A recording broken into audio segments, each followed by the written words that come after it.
Oke,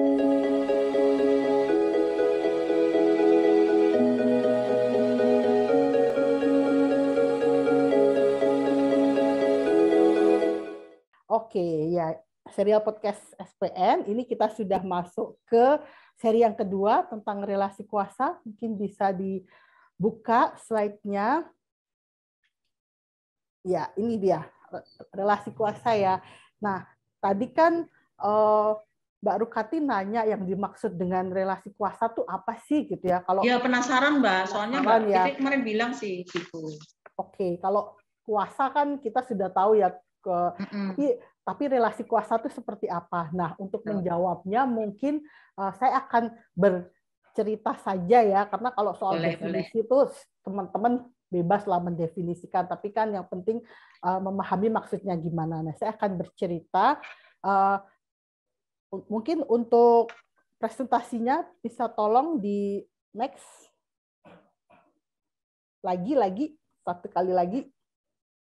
Ya, nah ini saya akan menceritakan sebuah cerita tentang kisah HP yang rusak gitu ya. Ini untuk menggambarkan seperti apa sih relasi kuasa ini bekerja gitu ya. Nah, sekarang saya ingin teman-teman di rumah atau juga Mbak Rukati ya di sini disuruh untuk membayangkan gitu. Ya, saya udah membayangkan nih Mbak, HP siapa ini yang harus jatuh ini, kenapa rusak nih? Jadi misalnya nih Mbak Rukati nih HP-nya tuh udah menurut Mbak Rukati kok kayak ketinggalan zaman ya, terus Mbak Rukati pengen beli HP baru gitu ya Mbak. Udah mengidam-idamkan nih, wah pengen beli HP yang seri ini. Ada gitu. subsidi gitu sama dari Mbak Fitri maksudnya? Bisa diatur itu Mbak. Nah, iya. Nah, terus setelah itu akhirnya Mbak Rukati nabung lah tuh selama 3 bulan menyisihkan gitu ya, setiap ada penghasilan disisihkan, terus akhirnya Mbak Rukati bisa tuh mendapatkan HP yang diinginkan itu kan. Seneng kan dia rasanya karena emang udah lama pengen, terus udah nabung, akhirnya kebeli juga gitu kan setelah berhemat. Nah, senang dan puas lah, makanya dipegang terus, dicoba-coba terus gitu ya, banyak fitur yang baru. Nah, pada suatu hari pas Mbak Rukati lagi di rumah nih ya, kebetulan nih pura-puranya rumahnya mungkin lantai 2 gitu misalnya ya, terus Mbak Rukati itu lagi mainin HP, terus kebetulan ada anak Mbak Rukati yang masih SD kan, penasaran nih sama ibunya nih, sama mamahnya, mah itu HP baru ya mah, lihat dong gitu kan. Mbak Rukati, jangan nggak apa-apa, aku pengen lihat sebentar. Oh ya udah, tapi hati-hati ya gitu kan ya, karena baru. Terus dikasih ke si anak Mbak Rukati itu yang masih SD. Terus habis itu HP-nya dilihat-lihat terus dimainin, terus mungkin karena dia agak ceroboh dan permainan di HP terlalu seru, akhirnya HP-nya jatuh gitu, nggak sengaja. Nah, karena lagi di lantai 2, jatuhnya itu ke bawah, jadi langsung terjun bebas gitu kan, sampai hancur bawah, hancur pecah seperti di gambar ini gitu. Nah, sekarang saya mau tanya, kira-kira perasaan Mbak Rukati pada saat itu gimana? Perasaannya Mbak, perasaannya? Kalau saya sih ya, karena itu tadi kan nabungnya udah lama ya Mbak ya, 3 bulan, terus saya udah mimpi lama itu mengidam-idamkan dengan HP yang dengan model baru gitu kan, saya pengen bergaya-gaya gitu. Begitu jatuh ya otomatis saya marah lah Mbak. Apalagi kan anak, saya berani kalau sama anak saya mah pasti saya marahin tuh Mbak. Oke Mbak, jadi perasaannya marah, sedih, kecewa, jengkel, kesel, kira-kira gitu ya. Pokoknya campur aduk jadi satu lah Mbak. Campur aduk jadi satu. Nah, terus tadi kan Mbak Rukati bilang, wah apalagi anak yang merusakin, kayaknya saya berani nih marah sama anaknya. Nah, menurut Mbak Rukati, kalau Mbak Rukati atau orang lain gitu dalam posisi itu, kira-kira ekspresi marah apa yang mungkin dilakukan kepada anaknya yang masih SD yang merusakkan HP? Kira-kira ekspresi marah apa yang mungkin terjadi? Maksudnya marahnya saya kepada anak? Seperti apa? Ya paling ya saya omelin. Kalau perlu saya cubit gitu, pasti gitu. Gimana sih gitu? Kenapa sih dijatuhin? Hati-hati gitu, pasti dimarahin lah. Ya betul. Itu kan mama udah berjerih payah lama-lama itu nabung gitu. Pasti begitu. Betul Mbak. Umumnya seperti itu ya, marah-marah, ngomel-ngomel, bahkan mungkin kalau saking marahnya nyubit gitu ya, Nyubit gimana gitu, sih ya. gitu, gimana sih ceroboh kamu nggak dapat uang jajan gitu ya. Ya, ngancam, ada ancaman ada ya. ancaman ya, umumnya seperti Iya, itu. betul. Oke, nah itu kisah yang pertama ya, kita simpan dulu. Sekarang kita menuju ke kisah yang kedua. Ini kisah yang kedua ini awalannya sama ya, Mbak Rukati pengen punya HP baru, pengen banget, udah mengidam-idamkan, terus 3 bulan nabung, dari berhemat, menyisihkan penghasilan, akhirnya kebeli ya, sama seperti yang cerita satu tadi. Nah, pada suatu hari HP baru itu dibawa Mbak Rukati ke pabrik gitu ya, ke tempat kerja dibawa. Terus kebetulan pas lagi jam istirahat, pabriknya juga lantai 2 gitu, Mbak Rukati lagi di lantai 2 nih, ada jam istirahat bentar habis makan siang, Mbak Rukati mainin nih HP baru nih kan, banyak fitur-fiturnya gitu. Terus nah di belakang itu ada manajer Mbak Rukati gitu yang penasaran, kok ada HP baru. Nah kebetulan si manajer itu lagi pengen beli HP yang serinya sama gitu. Terus dia deketin Mbak Rukati, itu HP seri ini ya, aku juga lagi rencana beli, aku lihat dong seperti apa sih, apakah fiturnya memang seperti yang aku pengenin. Dipinjemlah mau sama manajernya Mbak Rukati, kan sama Mbak Rukati dikasihin. Terus dia peganglah HP itu, dia cek-cek, ternyata si Pak manajer ini juga kebetulan laki-laki ya, si Bapak manajer ini juga ceroboh dan kepleset juga tuh HP-nya dari tangan dan jatuh juga. Jatuh melulu ya HP-nya ya. Iya, baru kata jatuh mulu. Jatuh ke bawah dan sama situasinya sama HP-nya karena terjun bebas dari lantai 2, hancur, rusak dan langsung mati, dan depannya itu seperti yang terlihat di gambar ini ya, udah hancur berantakan. Hancur ya. Ya, nah pertanyaan saya yang pertama sama sih. Perasaan Mbak Rukati apa? Ini kita baru sampai ke apa yang dirasakan Mbak Rukati saat itu? Saya sedih, Mbak. Tapi saya tidak akan marah kayak tadi. Saya pasti diem dulu. Saya sedih.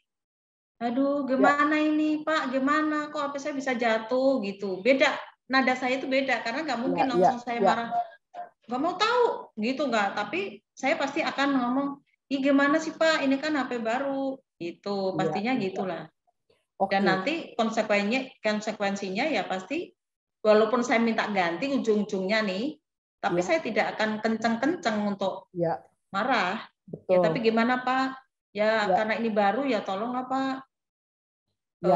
Ganti, yang penting diganti aja, saya nggak akan marah. Pasti saya akan lebih lembut Mbak ketimbang tadi ke anak saya. Pasti saya itu kan yang pertama itu saya marah, ngebentak anak saya. Ya, betul gitu, betul. Umumnya seperti itu ya, Mbak Rukati. Iya. Jadi sebenarnya kalau ditanya perasaannya gimana, sebenarnya perasaannya sama sih kan. Perasaannya sama, Bengkel, tapi beda. Kecewa, Bedanya marah, saya tadi marahnya itu. Sedih, sama sebenarnya dengan kisah yang pertama. Tapi ekspresi dari rasa marah itu berbeda gitu ya. Kalau yang tadi yang kisah pertama sama anak kita yang masih SD, kita ngomel-ngomel, teriak-teriak, ngancem-ngancem, ngasih hukuman, bahkan cubit, bahkan mukul gitu ya di beberapa kasus. Tetapi yang kisah kedua ketika yang terjadi yang merusakkan itu adalah manajer kita, atasan kita, ya sebenarnya kita marah, kesal, jengkel, dan sedih, tapi kita ekspresinya berbeda. Berbeda. Kita tidak akan bentak-bentak dia, tidak akan ngomel-ngomelin dia, tidak akan ngata-ngatain dia, neriak-neriakin dia, enggak ya Mbak? Iya enggak, karena saya takut Mbak, kalau nanti saya nerakin, bisa saja saya nggak dikasih kerjaan, atau saya malah dibalas diomelin, atau saya diintimidasi Mbak. Saya nggak berani Mbak. Betul, apalagi sampai mencubit dan memukul. Iya, nggak berani. Pasti saya akan ngomongnya pasti baik-baik. Yuk gimana Pak, bagaimanapun, tolonglah diganti ini. Iya, betul, gitu. betul Mbak. Saya dengan sopan ngomong ke manajer saya. Betul, ya. Nah, seperti itu ya sebenarnya bagaimana relasi kuasa itu bekerja itu seperti itu ya Mbak Rukati. Jadi kalau kita lihat kejadiannya tadi sama kan, HP baru yang dirusakkan oleh seseorang. Terus perasaan yang ditimbulkan kepada kita itu sama. Kesel, marah, sedih, kecewa. Betul. Gitu ya. Tetapi ekspresi atau tindakan kita terhadap orang itu akan berbeda tergantung apakah orang itu kuasanya di bawah kita atau kuasanya di atas kita, gitu Mbak. Oh gitu. Ya. Jadi kenapa saya tadi bisa marahnya, padahal kan kalau secara perasaan tuh Mbak ya, tadi kan saya sama-sama saya merasakan perasaan saya marah. Sebetulnya sama, jengkel, marah, sedih gitu. Tapi kenapa saya bisa berperilaku beda ya Mbak ya terhadap dua orang yang berbeda? Ini berarti kan karena memang anak saya mungkin saya anggap dia nggak berani ngelawan saya gitu kali ya Mbak. Tapi dengan manajer saya tadi saya itu marah. Apa nggak berani marah karena saya takut Mbak. Takut jujur kalau misalnya saya lawan atau saya marah ke dia kayak saya marah ke anak saya, itu saya benar-benar rasa takut banget. Iya, nanti konsekuensinya malah panjang ya, bisa-bisa nggak dikasih lembur atau bisa-bisa di-PHK, bisa-bisa dikucilkan, nggak pernah diajak-ajak lagi begitu ya Mbak. Nah, jadi seperti itu Mbak, relasi kuasa itu adanya hubungan kekuasaan yang jadi ketika kita dengan orang-orang yang kekuasaannya di bawah kita, misalnya dengan anak kita, dengan adik kita, dengan anak magang, dengan bawahan kita, atau dengan tetangga kita yang miskin, atau pokoknya orang-orang yang kekuasaannya di bawah kita itu kita lebih cenderung bisa, berani ya cenderung berani dan kita bisa melakukan apa ya kayak kekerasan, ancaman, omelan, teriak-teriakan itu lebih bisa.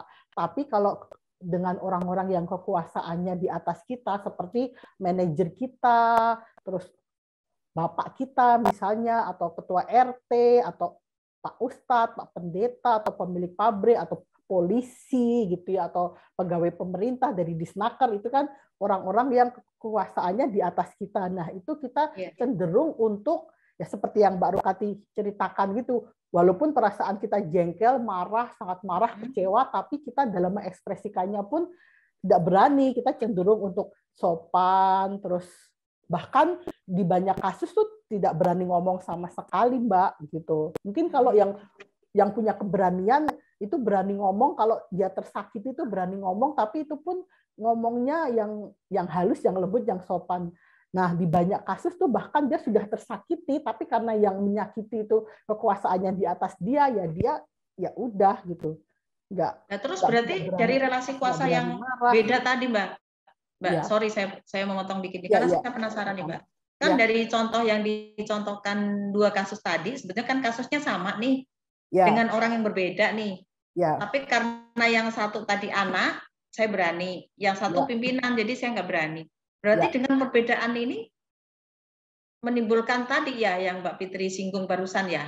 Iya, jadi yang ingin saya sampaikan di sini adalah bahwa tindakan yang semena-mena, kekerasan, ancaman, terus marah-marah, terus bahkan dengan memukul atau mencubit itu hanya bisa dilakukan orang yang kekuasaannya lebih tinggi kepada orang yang kekuasaannya lebih rendah, Mbak.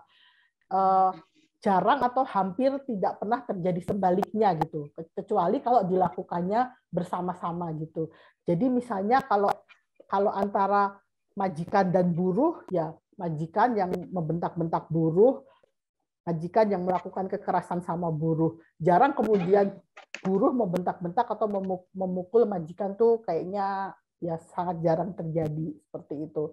Nah, relasi kuasa itu buruh dengan majikan, orang tua dengan anak, suami dengan istri, negara dengan rakyat, terus pejabat dengan masyarakat, orang yang kaya dengan orang yang miskin, orang yang berpendidikan dengan orang yang tidak berpendidikan, seperti itu. Mungkin kita Mbak, iya, sorry. Ya, relasi kuasa itu bentuknya apa aja sih, Mbak? Relasi kuasa itu bentuknya apa? Kalau tadi kan orang itu punya kekuasaan tuh sebenarnya apa aja sih? Kalau relasi kuasa itu yang dimiliki itu apakah pengetahuannya, ataukah memang pendidikannya, atau kayakah dia, atau gimana gitu Mbak? Kok sampai dia, maksudnya kan dia punya keberanian itu tentunya dia punya sesuatu dong gitu. Ya, betul Mbak, betul. Pertanyaan yang bagus sekali ya Mbak. Mungkin sambil kita next layarnya, Mas. Nah, ini dia. Jadi apa sih yang membuat seseorang dia bisa memiliki kekuasaan dibanding orang yang lain gitu ya. Ada macam-macam Mbak yang tertulis di sini nih, belum semua sih, nanti teman-teman bisa menambahkan sendiri. Misalnya ada tingkat pendidikan. Jadi orang yang pendidikannya S3 dengan orang yang pendidikannya SMA. Jadi kita minder ya Mbak ya, merasa minder lah sama dia gitu. Jadi kita merasa kayak di bawah gitu. Yang pendidikannya tinggi pun merasa lebih punya kekuasaan gitu Mbak, lebih punya kuasa gitu ya tingkat pendidikan. Terus selain tingkat pendidikan ada juga status ekonomi. Jadi orang yang kaya dengan orang yang miskin, orang yang duitnya 1 triliun dengan orang yang duitnya cuma 1 juta, misalnya kayak gitu ya Mbak. Ini adalah status ekonomi.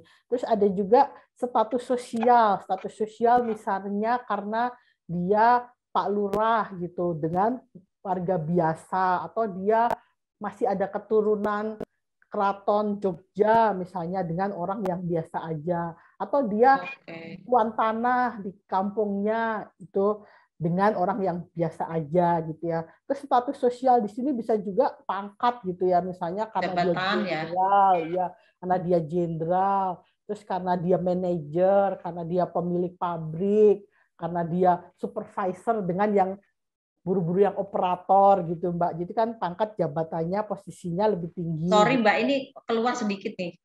Sedikit nih. Boleh, karena bicara relasi kuasa. Berarti kayak kasus FS itu karena punya relasi kuasa yang sangat tinggi ya? Oh banget Mbak, itu mah relasi kuasanya udah kelihatan banget ya. Ya, itu mah dilihat dari sudut pandang apapun ya Mbak, jabatan, status sosial, ekonomi, tingkat pendidikan, semuanya itu udah di atas banget itu kuasanya.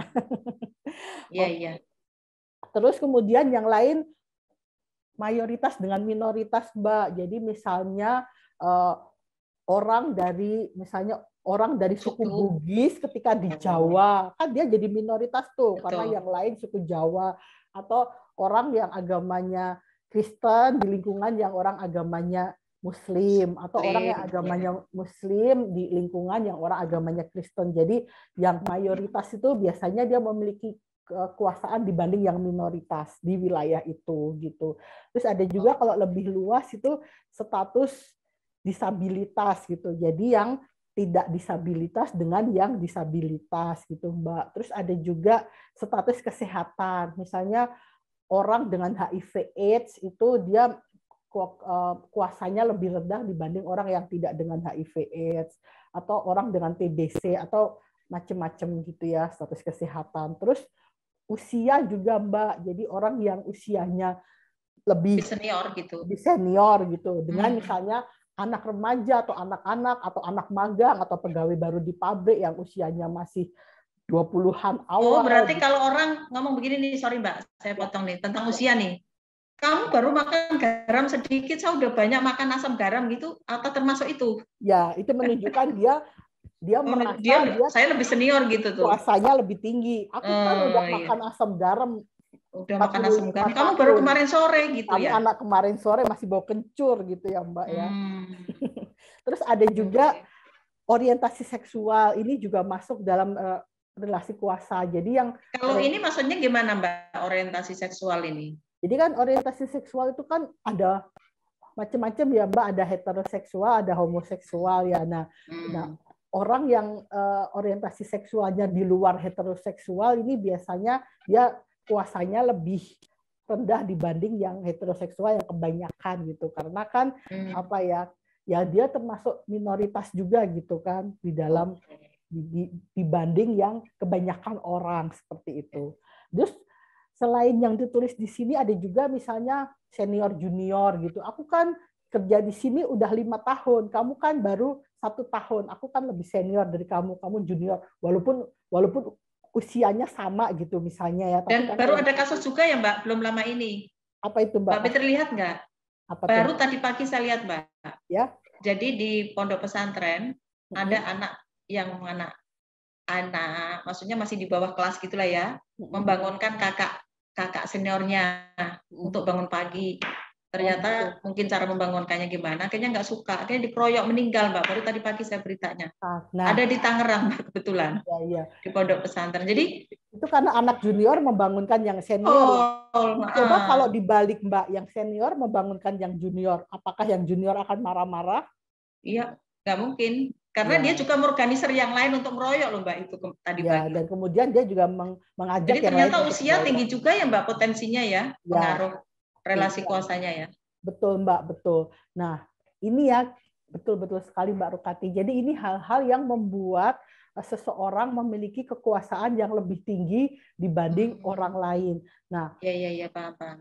Orang yang memiliki kekuasaan lebih tinggi dibanding orang lain, maka dia akan berpotensi untuk melakukan yang tadi kita bahas di awal ya.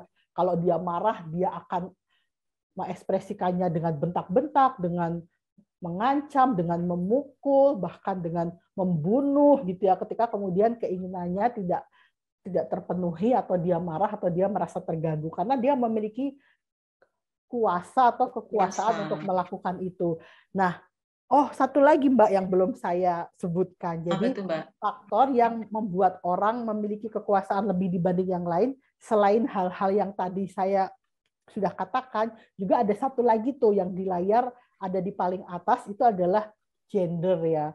Jadi kalau pembahasan kita kemarin soal gender kaitannya dengan relasi kuasa, gender ini juga merupakan faktor orang memiliki kekuasaan lebih dibanding orang yang lain. Jadi dan karena kita masih hidup di budaya patriarki gitu ya, di mana yang dinomorsatukan itu laki-laki dan perempuan dinomorsatukan, maka gender dalam hal gender ini laki-laki yang nomor 1, kuasaannya perempuan yang nomor 2 gitu Mbak. Sayangnya itu masih terjadi gitu ya. Buat orang-orang yang sudah sadar gender mungkin itu sudah tidak terjadi, tapi buat orang-orang yang belum memiliki kesadaran akan kesetaraan gender itu masih terjadi. Jadi laki-laki menganggap bahwa kekuasaannya lebih tinggi daripada perempuan. Nah, gender ini unik karena dia juga mewarnai faktor-faktor lain dalam relasi kuasa ini. Maksudnya seperti ini, Mbak. Misalnya tingkat pendidikan. Misalnya suami istri, tingkat pendidikannya sama-sama S3. Kan sama ya, sama-sama S3 tuh, sama tuh. Tapi si suami ini tetap bisa melakukan KDRT kepada istrinya. Walaupun tingkat pendidikannya sama. Atau misalnya status ekonomi, misalnya, atau pekerjaan gitu. Misalnya sama-sama tukang tambal ban. Nah, tukang tambal ban laki-laki ini bisa melakukan kekerasan kepada tukang tambal ban perempuan. Atau sama-sama disabilitas, misalnya disabilitas tunanetra laki-laki bisa melakukan pelecehan seksual kepada disabilitas tunanetra yang perempuan, gitu Mbak. Jadi gender ini karena gender, konstruksi gender tadi ya. Ya, karena konstruksi gender di mana yang dianggap nomor 1 laki-laki dan perempuan itu nomor 2. Begitu, Mbak. Jadi mungkin gitu. Mbak Rukati bisa membayangkan ketika seseorang itu sudah dia laki-laki, pendidikannya tinggi, lebih tinggi, dia punya harta, terus dia ganteng gitu kan ya. Ya, terus dia juga dari suku Jawa yang mayoritas, agamanya juga agama mayoritas, dia sehat, usianya juga 50 tahun, bisa terbayangkan betapa besarnya kekuasaan yang dia miliki. Kalau tadi Mbak Rukati menyebut kasus yang lagi viral, kasus FS, nah itu kalau di tangga relasi kuasa, si FS kan sangat di atas. Ya, sangat di atas. Iya, tangga yang paling atas. Tangga yang paling atas. Nah, sebaliknya bisa dibayangkan ketika ada seseorang udah dia perempuan, usianya masih belasan, cuma lulusan SMP, tidak punya uang, yatim piatu, hanya buruh di pabrik, di bagian operator pula, terus udah gitu dia juga sakit-sakitan, dia berasal dari suku Papua, misalnya agamanya minoritas juga, bisa terbayangkan betapa rentannya dia mengalami kekerasan dari banyak orang yang kekuasaannya di atasnya. Begitu, Mbak. Iya, Mbak. Saya sekarang udah ngerti nih apa hubungannya antara konstruksi gender dengan relasi kuasa nih, Mbak. Nah, sebetulnya tadi nih, Mbak, ya kan kalau tadi contohnya HP kan berarti saya ini udah tahu nih, sadar gitu ya, kalau saya itu marah, emosi segala macam. Tapi saya melakukan itu kayaknya nggak sadar tuh Mbak, kalau saya itu sebagai pelaku tuh. Nah, pernah nggak sih ngerasa seperti itu Mbak? Nah, begini Mbak Rukati, saya ini cukup menggelitik ya. Saya jadi pengen berkomentar juga. Memang sering sih pelaku kekerasan ini mengatakan, saya tidak ketika saya melakukan kekerasan tuh saya tidak sadar saya khilaf gitu. Nah, kalau seperti itu saya jadi pengen bertanya, loh kok waktu si Pak manajer rusakin HP-mu, kok kamu nggak khilaf, kok kamu nggak hilang kesadaran, tapi kalau anakmu yang rusakin HP-mu, kok kamu khilaf dan hilang kesadaran, tapi kalau Pak manajer kok enggak, gitu Mbak, saya pertanyaannya. Soalnya itu sering diucapkan sih, jadi kan saya dulu pernah bekerja di lembaga yang mendampingi korban-korban KDRT. Nah, pelakunya tuh selalu bilang gitu, saya khilaf, tangan saya seperti bergerak sendiri. Alasannya sering gitu, saya gelap mata. Istri saya membuat saya marah sehingga saya gelap mata, tangan saya bergerak sendiri. Refleks gitu ya.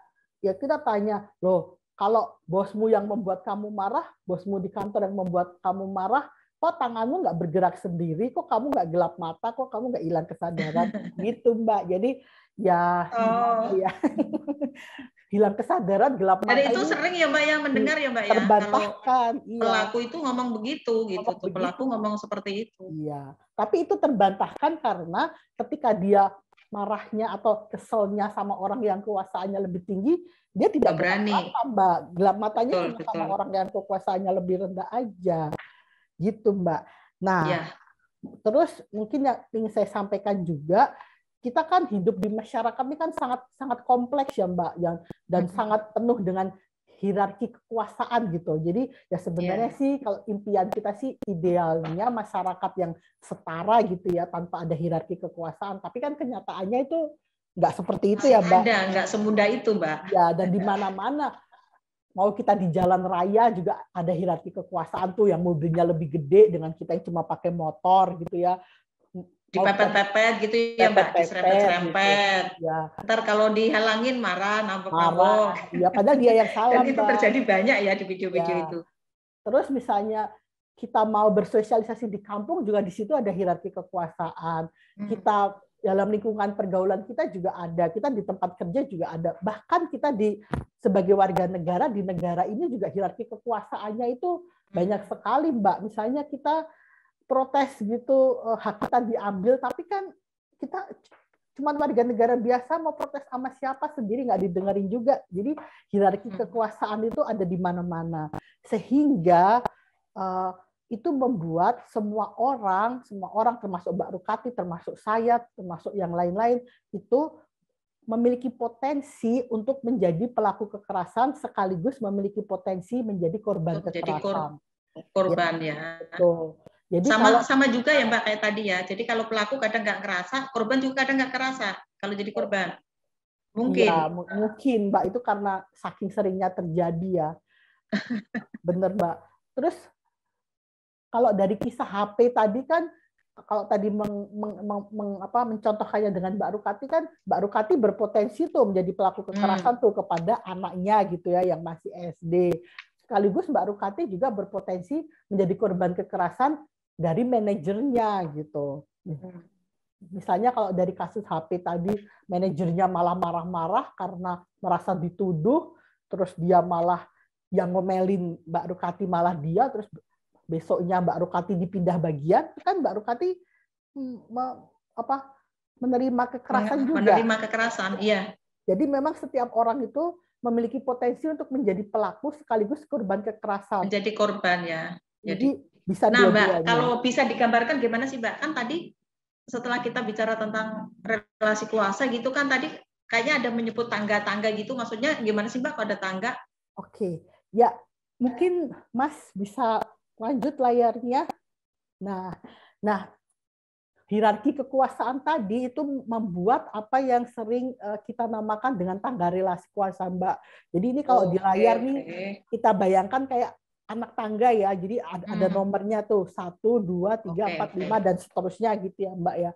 Nah, tangga relasi kuasa itu ini ya, seperti ini ya penjelasannya. Ini saya malah jadi pengen nanya nih sama Mbak Rukati ini. Ini kan ada tangga boleh nih. Mbak ditanya.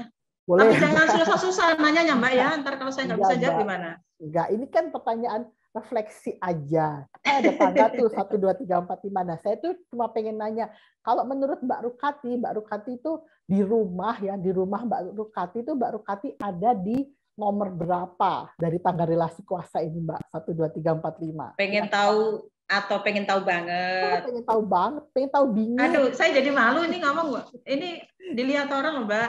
Saya malu nih, Mbak. Iya, jadi sebetulnya aja, Mbak. Gini, Mbak. Enggak, saya akan cerita sih, karena memang ini penting gitu ya. Alhamdulillah, Mbak, kalau di saya gitu, dengan suami saya, itu partnership, Mbak.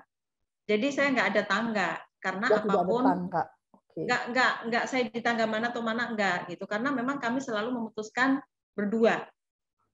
Berdua, apapun itu berdua gitu. Suami saya itu kalau ya sharing apapun, misalnya tentang pendidikan anak, kami juga sharing tentang apa, membeli sesuatu juga sharing gitu. Jadi posisi saya yang nggak tahu di 1 atau 2, tapi kalau saya ngerasa bersama-sama ya kami partnership sama-sama gitu. Kayak misalnya mau kerjaan, mau apa ya saling aja gitu, Mbak. Kalau saya itu saling aja, mana yang bisa, mana yang ini, terus kalau pengambilan keputusan juga bareng-bareng gitu. Karena gini, saya pernah tuh, Mbak, ya di rumah. Ini jadi saya cerita nih, Mbak. Ini mau investasi ceritanya. Karena saya juga ragu-ragu sebetulnya, tapi suami saya menyampaikan, oh ya udah nggak apa-apa katanya. Terus saya akhirnya ya udah, tapi saya pengen, suami saya ragu-ragu, tapi akhirnya kita diskusikan berdua, oke nggak apa-apa gitu, ya kan seperti itu. Terus saya bilang oke, kita putuskan ya, kita jadi investasi, tapi nanti kalau ada apa-apa, ada gagal, jangan omelin saya, gitu. Saya udah perjanjian tuh, Mbak, bener-bener gagal itu, Mbak. Saya udah ngeri aja takut diomelin tuh. Wah, ini gagal, padahal mah saya pilihnya itu loh, yakin gitu. Ternyata gagal, Mbak. Tapi alhamdulillah, Mbak, dengan kesepakatan itu di awal, suami saya nggak ngomelin saya, Mbak. Ya, karena kan ada kesepakatan berdua. Akhirnya saya nggak diomelin tuh, Mbak. Iya, jadi yang ketakutan saya untuk, wah jangan-jangan saya dipaido, kalau orang Jawa itu, Mbak, dipaido gitu. Enggak, suami saya, ya sudahlah, kan ini kita udah niatin berdua, berarti bukan rezeki kita. No. Indah nggak? Alhamdulillah seperti itu, Mbak, di rumah saya. Ya, itu alhamdulillah banget, Mbak, karena memang yang kita inginkan itu adalah menghilangkan hierarki kekuasaan ini ya. Betul. Karena kan kalau udah nggak ada hierarki kuasa, jadinya kan setara. Kalau udah setara kan kayak keputusan diambil berdua, dibicarakan, ada resiko juga ditanggung berdua. Kalau ada yang nggak enak hati ya diomongin, kalau ada yang senang-senang juga dibagi gitu ya, Mbak. Itu yang ideal gitu, dan menurut saya sih itu sangat mungkin diwujudkan, terutama di lingkup paling kecil, yaitu di lingkup keluarga ya. Kalau di lingkup keluarga itu sangat mungkin kesetaraan seperti itu diwujudkan.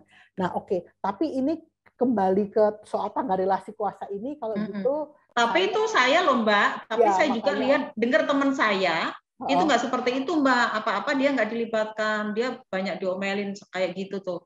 Ya, kalau bicara tentang Mbak Fitri tanya saya, ya itu. Tapi bukan kemungkinan, karena teman saya banyak.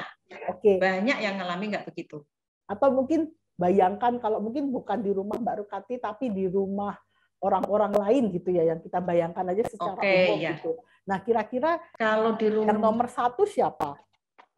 Di rumah suami, Mbak. Kalau saya lihat ya suami.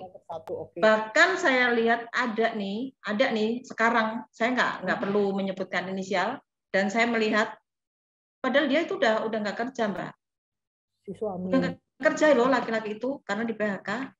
Istrinya masih kerja, tapi masih punya kekuasaan yang sangat tinggi loh. Saya bingung gitu. Dan itu istrinya nurut. Istrinya sangat nurut.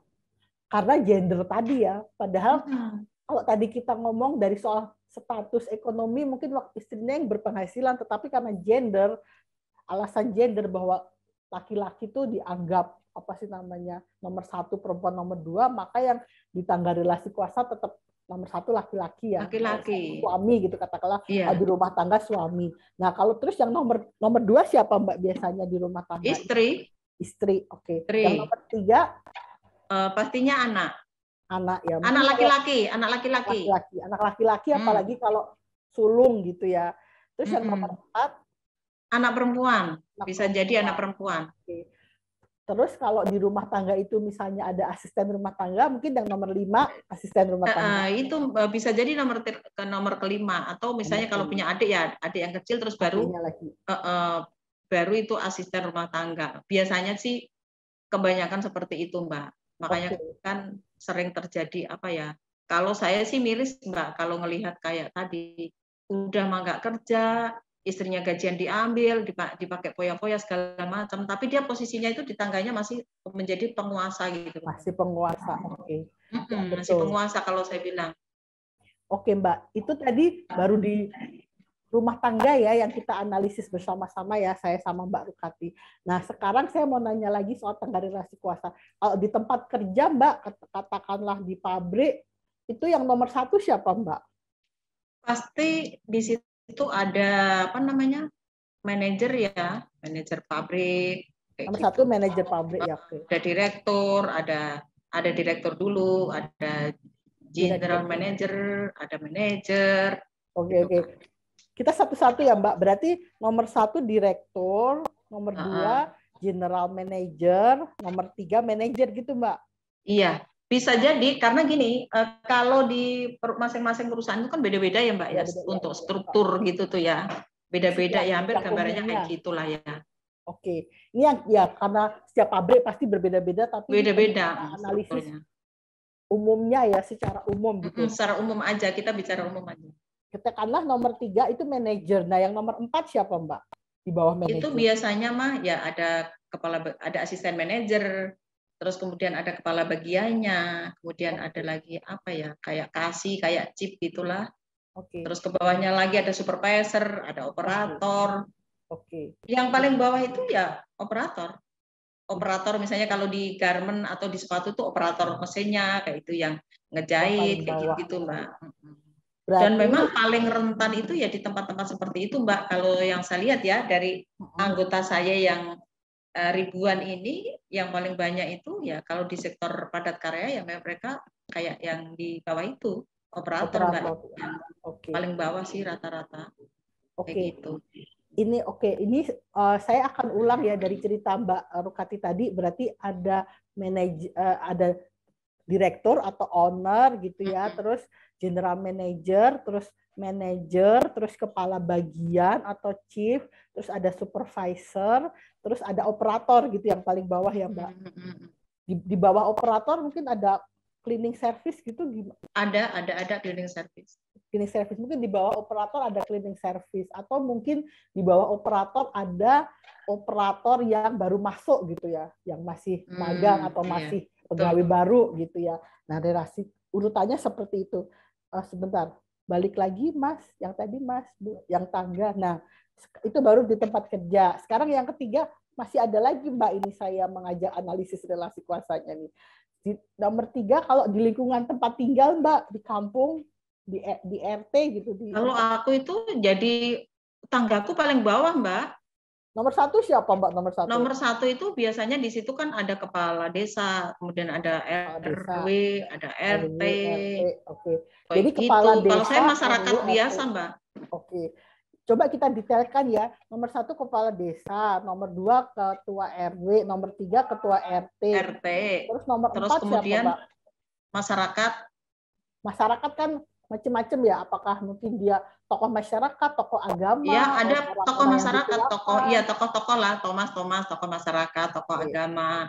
Nomor masyarakat, nomor 4 tokoh masyarakat, tokoh agama. Terus nomor 5 mungkin bapak. Kalau di tempat aku ada jaro-jaro, Mbak. Apa itu jaro, Mbak?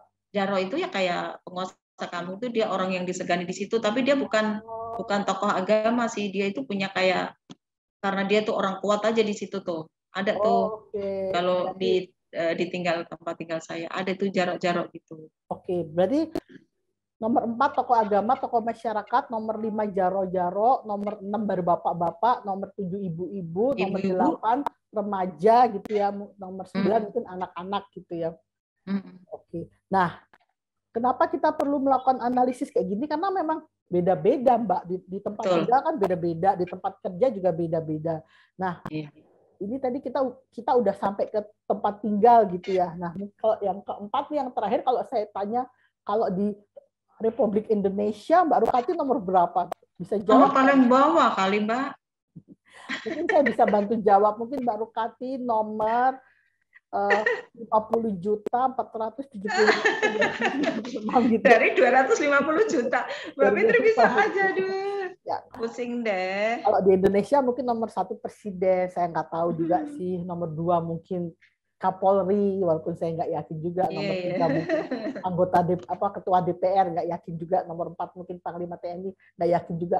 Nah, tapi intinya analisis seperti ini kita perlu lakukan supaya kita tahu seperti apa sih tangga-tangga relasi kuasa yang ada dalam kehidupan kita, karena mau tidak mau tuh kita berada di dalamnya gitu, Mbak. Jadi kita di rumah betul. Ada hierarki kekuasaan, kita keluar ke kampung ada hierarki kekuasaan juga, kita ke pabrik buat bekerja ada hierarki kekuasaan, kita sebagai warga negara ada hierarki kekuasaan juga gitu. Jadi dengan menganalisis ini kita jadi tahu bahwa posisi kita itu di mana. Kalau posisi kita nomor 3, maka kita berpotensi untuk menjadi korban kekerasan atau ketidakadilan dari yang nomor 1 dan nomor 2. Sekaligus kita berpotensi menjadi pelaku kekerasan atau ketidakadilan kepada orang-orang yang nomor 4 dan nomor 5 gitu, Mbak. Gitu. Jadi tentang tangga relasi. Jadi dengan tangga inilah untuk bisa mengetahui sehingga kita bisa hati-hati ya, Mbak ya. Maksudnya begitu.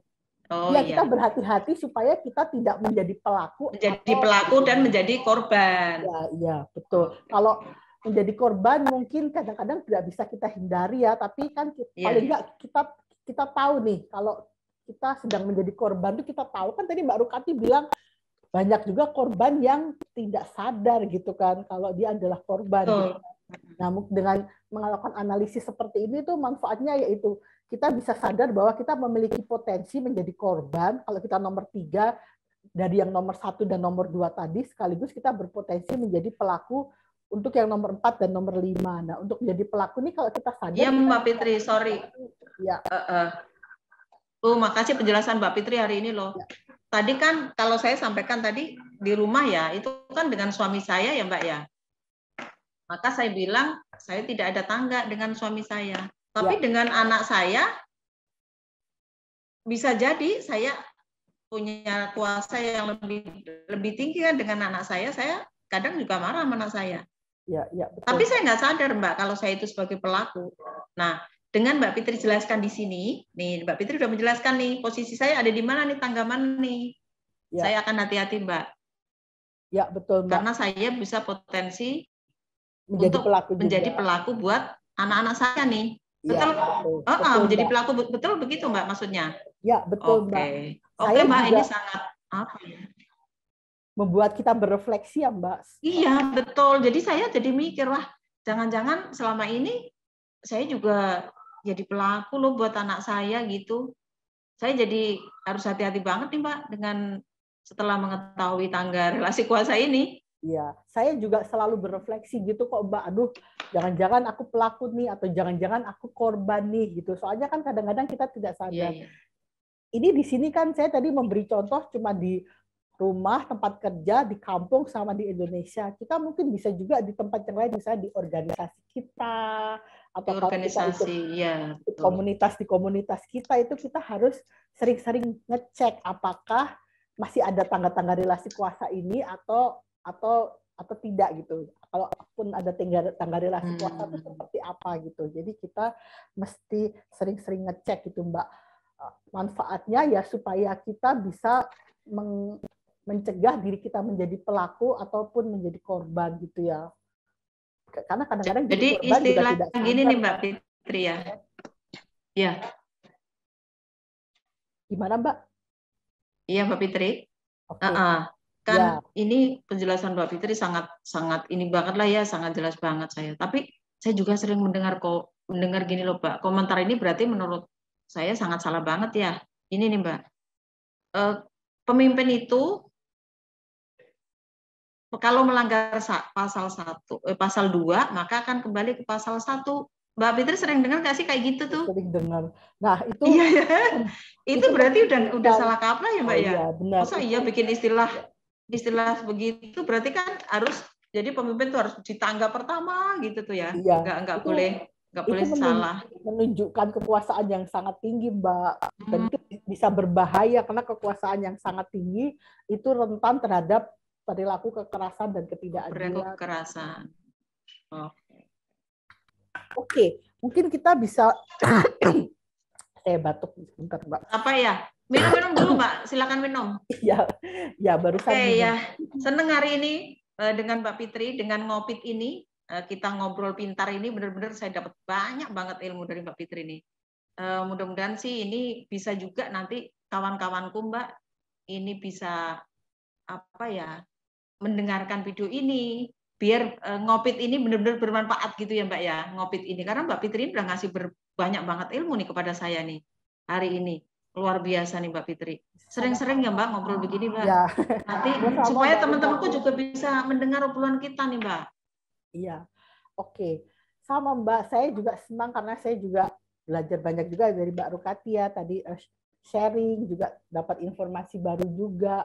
Nah, untuk relasi kuasa ini ya mungkin yang ini ingin saya tekankan di sini, kenapa saya benar-benar mengajak Mbak Rukati untuk membahas, untuk menganalisis ya karena itu bersama-sama dengan konstruksi gender yang udah kita bahas di seri 1 kemarin, konstruksi gender dan relasi kuasa itu menjadi akar penyebab terjadinya kekerasan berbasis gender, termasuk kekerasan berbasis gender di tempat kerja gitu yang menjadi tema utama dari podcast kita ya. Kekerasan berbasis gender di tempat kerja itu merupakan bagian dari ketidakadilan gender di tempat kerja. Nah, apa namanya, akar penyebabnya itu adalah konstruksi gender yang tidak setara dan relasi kuasa yang timpang tadi. Itulah kenapa kita mengulik abis gitu ya, membahas tentang relasi kuasa ini. Gitu, Mbak. Iya, Mbak Fitri. Saya senang banget lah hari ini ilmunya dapat nih dengan relasi kuasa, apa hubungannya dengan konstruksi gender kemarin. Ternyata dengan tadi yang dijelaskan Mbak Fitri itu saya benar-benar paham. Ternyata dengan bicara HP saja gitu, dengan dua orang yang berbeda, itu kita punya perilaku yang berbeda, ya kan? Ya, dan betul, Mbak. Iya, dan ketika Mbak Fitri juga menjelaskan tadi tentang tangga relasi kuasa, saya semakin sadar bahwa selain kita tahu posisi kita di mana, kita juga tahu bahwa kita harus berhati-hati nih. Jangan-jangan kita sebagai korban orang dari atas kita atau sebagai pelaku orang di bawah kita. Tuh, sangat senang sekali sih Mbak. Ini tadi Mbak Fitri juga sudah menyinggung sedikit ya dengan adanya konstruksi gender yang dipaksakan dan juga ketimpangan relasi kuasa itu akan menimbulkan kekerasan yang mungkin akan kita bahas di next nanti ya. Di seri selanjutnya. Nah, oke, baik Mbak Fitri, terima kasih sore hari ini. Kita sudah ngobrol cantik, ngobrol pintar. Yo, Mbak. Ya, semoga video kita ini, apa yang kita diskusikan, kita obrol hari ini akan ditonton oleh kawan-kawanku, masyarakat pekerja, masyarakat buruh yang ada di Indonesia. Mungkin orang luar juga akan melihat kita, Mbak. Kita lagi ngobrolin tentang isu yang mungkin ini nggak dianggap penting, tetapi buat saya dan Mbak Fitri ini akan menjadi penting ya hari ini, karena memang ternyata setelah saya ngulik dari Mbak Fitri dengan ilmu yang sudah segudang yang dimiliki oleh Mbak Fitri ini, saya ngerasa, loh ternyata ini kan untuk kehidupan kita sehari-hari nih. Bagaimana pola asuh kita terhadap anak kita, pola didik, bagaimana kita ada di dalam rumah tangga kita, bagaimana kita ada dalam pekerjaan kita, bagaimana kita ada di dalam masyarakat kita, bahkan mungkin di organisasi tempat kita bernaung sekarang gitu Mbak. Ini luar biasa sih. Ya semoga ini akan ditonton banyak orang. Kita akan berdiskusi kembali di. Oh iya Mbak Rukati, kalau teman-teman yang nonton ada pertanyaan terus penasaran belum terjawab, tentu gimana, Mbak Fitri. Jadi kalau ada pertanyaan dari kawan-kawan atau komentar apapun, silakan dikomen aja di komentar. Jadi nanti kita akan ada sesi yang terakhir. Tadi kan di awal saya sampaikan, nanti akan ada tanya jawab, Mbak. Nanti kita coba pertanyaan-pertanyaan itu kita akan jawab di sesi terakhir, Mbak. Maka jadi harapannya teman-teman ya, iya, pada teman-teman. Jadi nanti kita akan nih, misalnya ada yang bertanya tuh, kemarin saya lihat ada Kak Rosmawati gitu. Nanti kita akan jawab dong pertanyaannya ada gitu luar kan ya. Sekali, ya. Terus kemudian itu luar biasa Mbak. Jadi nanti setelah ini kita upload nanti, harapannya itu makin banyak orang yang bisa mendengarkan video ini dan bertanya, semakin banyak orang yang mengerti dan memahami tentang ini, sehingga perlahan-lahan kita bisa benar-benar menjadi agen perubahan bukan buat kita juga, buat keluarga kita juga, buat kawan-kawan di lingkungan kita gitu kan. Dan Ngopit adalah forum untuk kita bisa ngobrol bareng, ngobrol pintar, hal-hal nanti hari ini kita bicara tentang gender based violence atau kekerasan berbasis gender, yang mana nanti kita akan kerucutkan di tempat kerja ya, materi yang akan datang. Tentunya kita juga akan bisa membahas hal-hal lain. Barangkali kawan-kawan yang mendengarkan video ini ada usul saran ngomong apa atau dengan tema apa, kami pun siap, Mbak. Siap ya Mbak Fitri ya? Oh, siap banget, Mbak. Siap. Oke. Mungkin sudah selesai. Mbak Rukati, saya senang sekali. Kita jumpa lagi ya di seri selanjutnya yang akan membahas tentang ketidakadilan gender dan juga kekerasan berbasis gender.